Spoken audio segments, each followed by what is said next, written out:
Yan, mainit na yung mantika, umuusok na siya. Pwede na nating ilagay ang ating luya.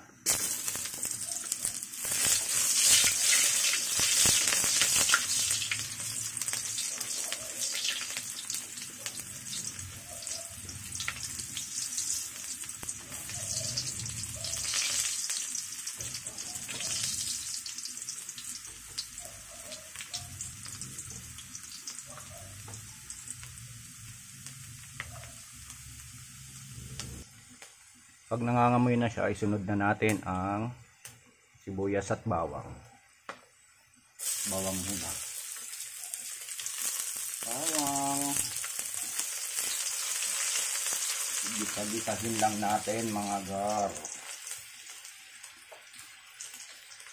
Ayan, pwede na yan. Sunod na natin ang sibuyas.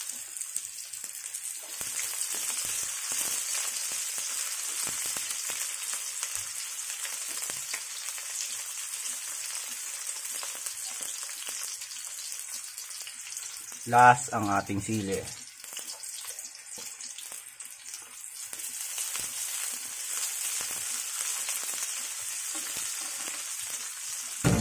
Gisa-gisa lang.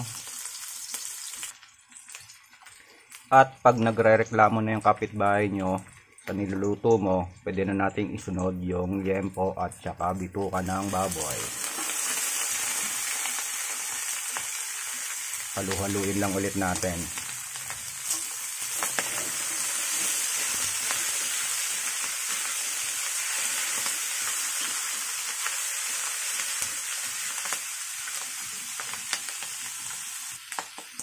Lagyan natin ng patis pampalasa.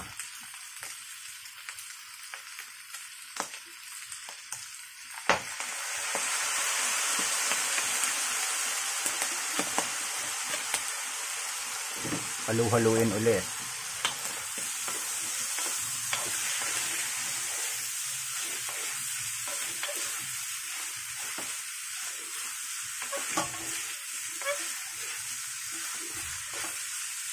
Bale yung mga karne pala, pre-pressure cooker ko na yan. Mga ano lang yan, 10 minutes.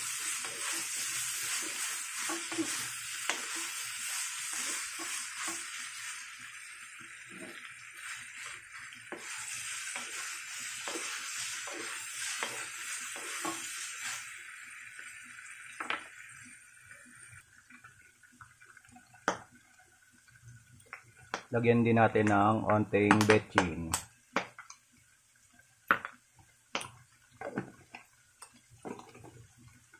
Halu-haluin. Gawin na wala.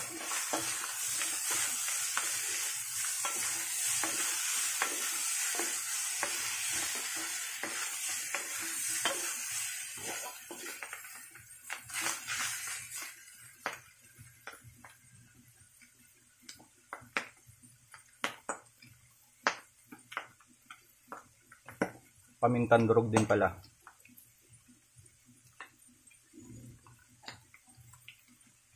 Halo ulit.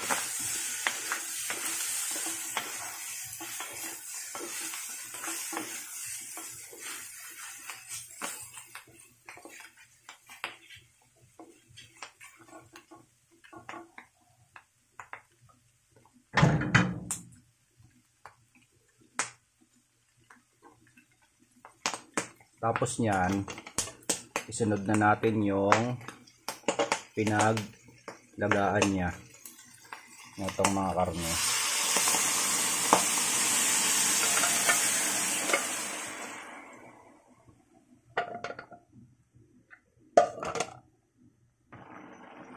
Munti ko na makalimutan, suka pala.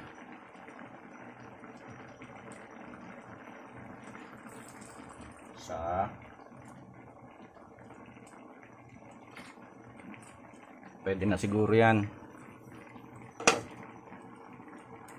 Huwag muna nating haluin. Pakuluin lang natin ang pakuluin hanggang mabawasan yung kanyang sabaw.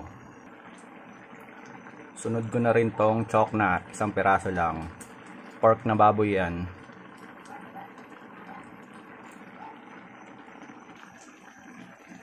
Dahil kulong-kulo na siya, medyo umunti na rin tubig. Sunod na natin yung dugo. Ang daming dugo. Habang binubuhos natin siya, huwag natin titigilan ng paghalo. Kagi, punong-puno ata to, boy. Pang ano to ah. Oh, peng, sobrang dami. Ang handaan ata to eh. May birthday.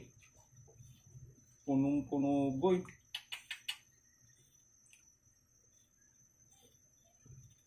Haluin natin ng haluin. Dapat non-stop yung paghalo dyan para hindi siya magbuo. Parang gulaman eh. Oh.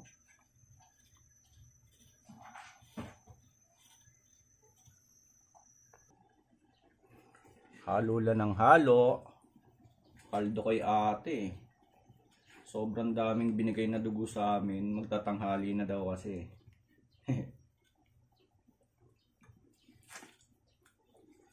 Halo ng halo ng halo. Hanggang lumaki yung muscle.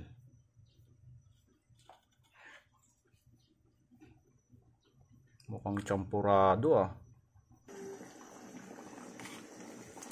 Makulo-kulo-kulo na siya. Lagay na natin tong gata. Coco Mama. Uy, parang champurado talaga na nilagyan ng gatas oh.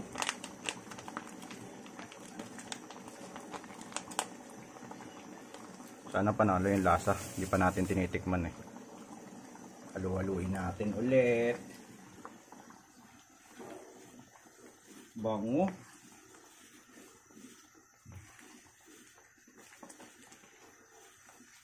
Hirap paluin.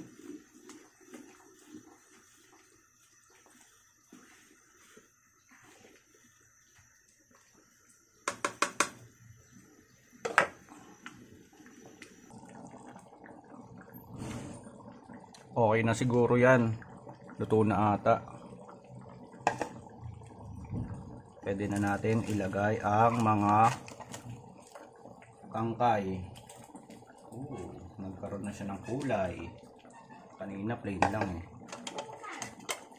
Haluin natin.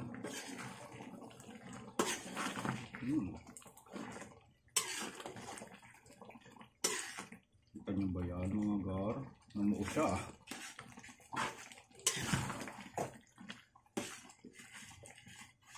Kasi hindi mo binuksan to eh. Mas maliwanag.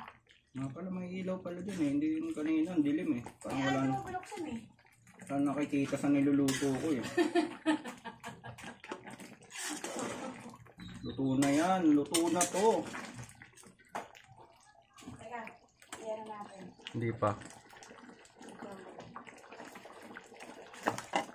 Ilagay na, ay tama, ilagay na rin natin to ang kanyang pechay.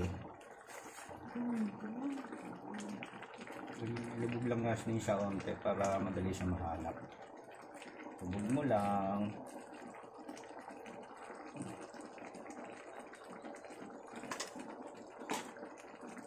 At yung pang garnish, diba? Mukha na siyang dinuguan. Kanina mukhang champurado lang eh. Okay na. Okay na yan mga gar. Tama na to. Ang dami-dami na.